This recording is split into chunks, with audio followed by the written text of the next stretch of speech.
Hello students, welcome to our channel Ready to Learn. Now we are going to see chapter 6 trigonometry, first question, second part question. Tan 4 power theta plus tan square theta is equal to secant power 4 theta minus secant square theta. இப்போ கொஸ்டினில் என்ன கொடுத்துருக்காங்கன்னா tan power 4 theta plus tan square theta is equal to secant power 4 theta minus secant square thetaன்னு கொடுத்துருக்காங்க. First நம்ம என்ன பண்ணணும்னா LHS சைடை எடுக்கிறோம். LHS சைடு என்னது tan power 4 theta plus tan square theta. இப்போ என்ன பண்ணணும்னா இந்த ரெண்டு வேல்யூஸ்லையும் tan ஸ்கொயர் theta காமனாக இருக்கு. ஸோ tan ஸ்கொயர் thetaவை காமனாக வெளியில் எடுக்கிறோம்.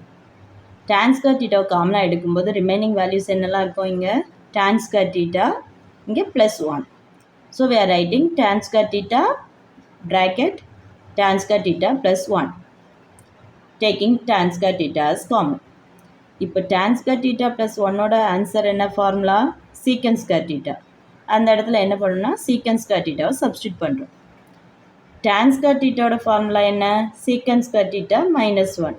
அந்த இடத்துல என்ன பண்ணணும் secant square theta minus 1 substitute பண்ணுறோம் இன்ட்டு சீக்கன் ஸ்கொயர் theta. இப்போ secant square theta into secant square thetaவை மல்டிப்ளை பண்ணும்போது நமக்கு என்ன கிடைக்கும்னா secant power 4 theta minus 1 into secant square theta என்ன கிடைக்கும் மைனஸ் சீக்கன் ஸ்கொயர் theta. இப்போ இந்த வேல்யூ RHS கூட ஈக்குவலான்னு பாருங்கள் equal. So LHS is equal to RHS. Thank you for watching the video.